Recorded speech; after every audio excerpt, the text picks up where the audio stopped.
Hello, I'm Dr. Silva, Superintendent of the Bethlehem Area School District. Today, I'm here at Clearview Elementary to celebrate some of our great Built by Bethlehem teachers. One of them is Mrs. Hudock. Let's go pay her a visit.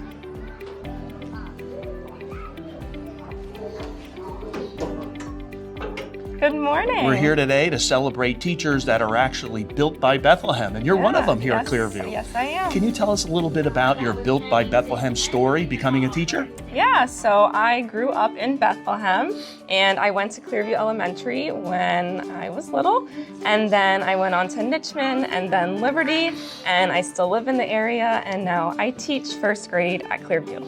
I understand, Mrs. Hudock, that not only do you teach in the first grade classroom, that this was your first grade classroom as a teacher. Is that true? Yes, so when I went to Clearview, this was my first grade classroom with Mrs. Pitsillos. So I've really come full circle being back in the classroom that I was in first grade and now to teach it. That's awesome. Can you tell us a little bit about your Built by Bethlehem path after you left Clearview as a student?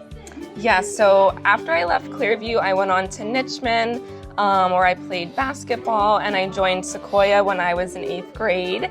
And then I went to Liberty, where I played lacrosse and had a wonderful experience in high school. And you've had a special visit recently from two people from your past. Do you want to tell us a little bit about that? Yeah, so a few weeks ago, I had Mr. Amato and Principal Bailey come into the classroom and hang out with us for a little bit. So Mr. Amato was my 8th grade Sequoia teacher, and Mr. Bailey was my principal when I was at Liberty.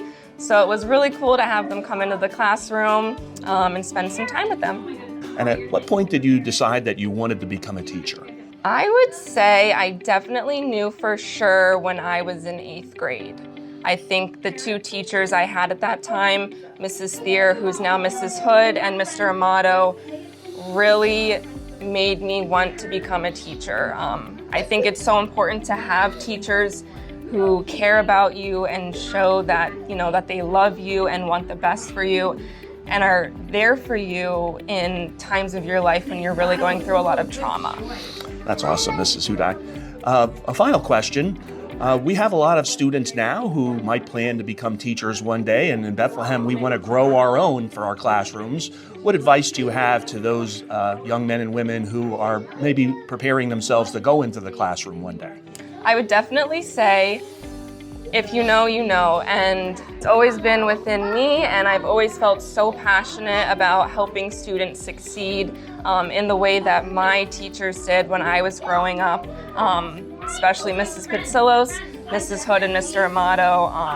I want to be that for my students, and I'm sure that you would love that as well, wanting nothing but the best for them and to help them grow and succeed and learn and flourish. And we're well on our way doing that. Yeah. We're so proud of you, Mrs. Hudock. You've done a great job. The first graders here at Clearview are lucky to have you in the classroom. Thank you. And you're certainly a good role model for students who want to become teachers. Thank you so You have much. a great rest of the year. You too. Thank you.